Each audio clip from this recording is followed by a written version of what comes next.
Privet, Katila, ya, ni хорошо, because today I'll be giving a comprehensive idea laying out a right-wing case for environmentalism.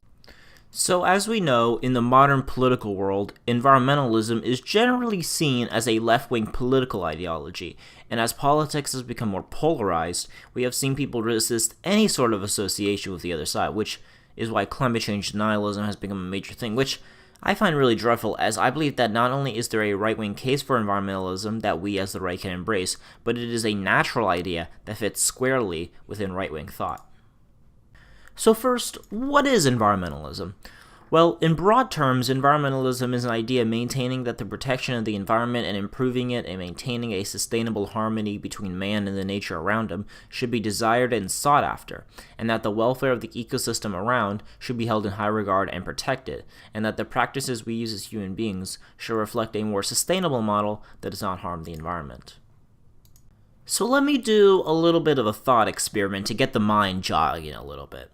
So, as a person on the right wing, or on the right, what are we most known for broadly? Well, the preservation of the past and a resistance to change, i.e. maintaining the way things are.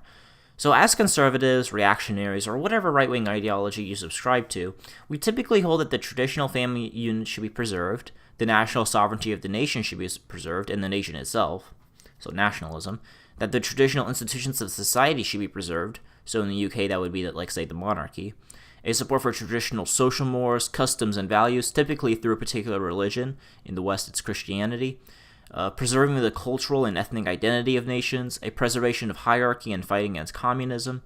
So all these broad right-wing views have a lot in common, which is to say there is something to preserve, such as the culture, the nation, the values, family, community, etc. Now think about it. What can fit squarely into that? The preservation of the nation's land and beauty from continuing modern processes.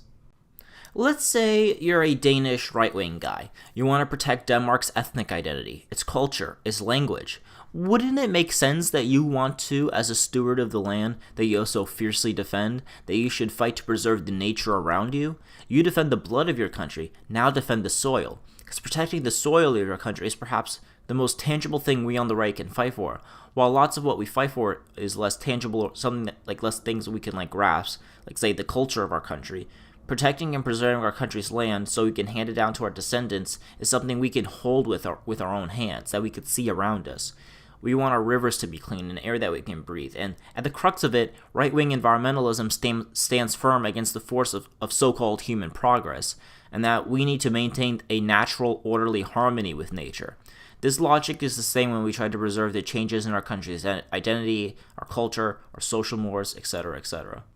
Now, the Green Movement may focus on the global Earth more broadly for the environmental movement, and there are legitimate fears that this is just a call for more supranational power to be handed over and a loss of national sovereignty. However, this does not have to be the case. Just because you, as a right-wing environmentalist, want to protect the land and soil of your homeland, that does not mean you don't care about other countries. Think of it this way. If you're a right-wing Dutchman and you oppose immigration to the Netherlands because you want to preserve the way the Netherlands is and its identity, that thought process goes beyond your own country because, for example, you want Japan to remain Japanese. You don't want it changed. Same with Turkey, Sweden, etc., etc. So you might fight for the interests of your nation specifically and its land, but in an ironic way, this right-wing ideology has a way to unify the peoples of the world in a common defense of their homeland, and I would argue it's a lot less tangible if you fight for the whole Earth more broadly, since it's hard to visualize it, but if you talk about protecting the land that you live and breathe on and experience every day, it's a lot more concrete, and actions can be taken. There is a rich history of right-wing thought. From President Theodore Roosevelt creating national parks, Nixon creating the EPA, to environmental organizations like the famous Sierra Club who have advocated, at least in their early years, less immigration intake. And there has always been a sort of return to the land and a sort of romanticized fascination with rural life that persists in right-wing ideology and the stewards of the land and such. In a way, it's a return to the local instead of embracing the global.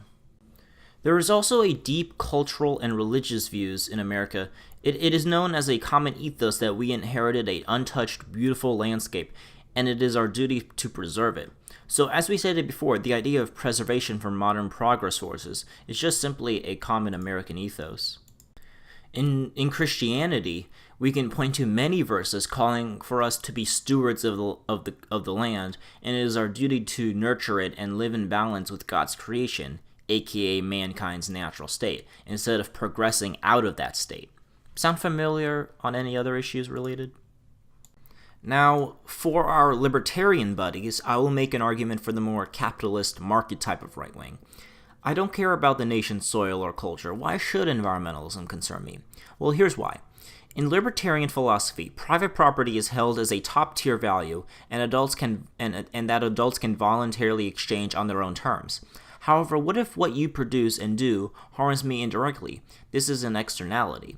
We can't escape the water we drink or the air we breathe, so if a factory pumps smog into the air, they need to pay for the damage they cause to everyone who did not consent to their environmental damage. The pollution just doesn't just hang around on top of the factory just chilling out.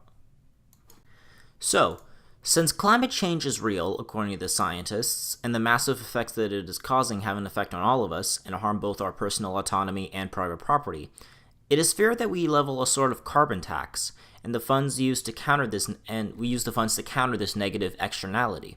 This is a market-based solution that can fight climate change, and it is a libertarian argument for environmental protection.